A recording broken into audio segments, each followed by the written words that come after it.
Hello dear students, आज हम करने वाले हैं use of have something done.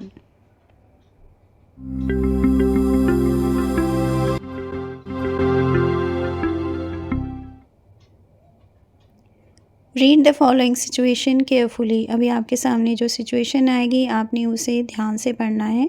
तो चलिए देखते हैं वो क्या सिचुएशन है। The roof of Nitin's house was damaged in a storm, so he arranged for somebody to repair it.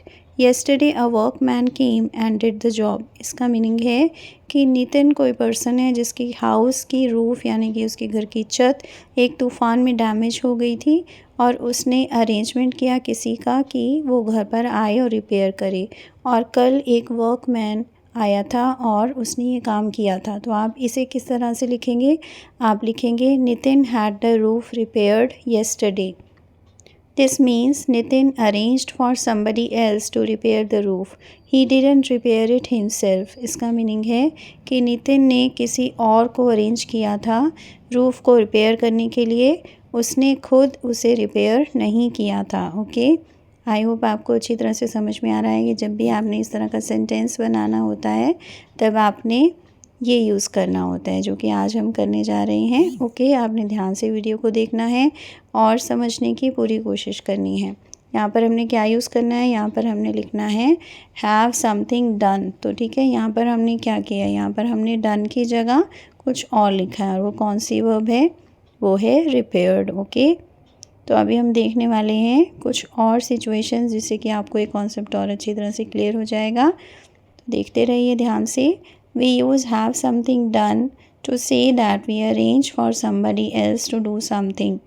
हम have something done तब लिखते हैं जब हम कहना चाहते हैं कि हमने किसी और को अरेंज किया है कोई काम करने के लिए।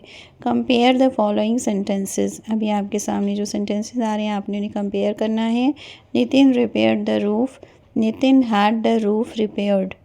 इसका मीनिंग है कि नितिन ने रूफ़ को रिपेयर किया। फर्स्ट सेंटेंस का मीनिंग है कि नितिन ने रूफ़ को रिपेयर किया था और सेकंड सेंटेंस का मीनिंग है कि नितिन ने रूफ़ को रिपेयर करवाया था। ओके, उसने किसी को अरेंज किया था कि वह रूफ़ को रिपेयर करे। ओके, तो अभी आपके सामने कुछ और सेंटेंसेस आ रही हैं जिन्हें आपने ध्यान से पढ़ना है, स्टडी करना है।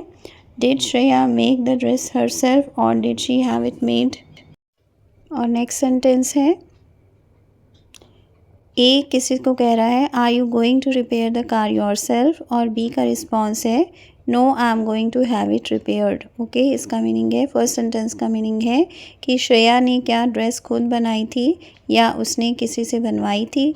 और नेक्स्ट डायलॉग की फॉर्म में जो सेंटेंसेस हैं उसमें लिखा हुआ है कि ए किसी को कह रहा है कि क्या तुम कार को खुद रिपेयर करने वाले हो, और बी रिस्पॉन्स में कहता है नहीं, मैं किसी से रिपेयर करवाऊंगा, मैं किसी से रिपेयर करवाने वाला हूँ। ओके, आई होप आपको अच्छी तरह से क्लियर हो रहा है कि किस तरह से हमने हैव समथिंग डन को यूज़ किया है इन सभी सेंटेंसेस में।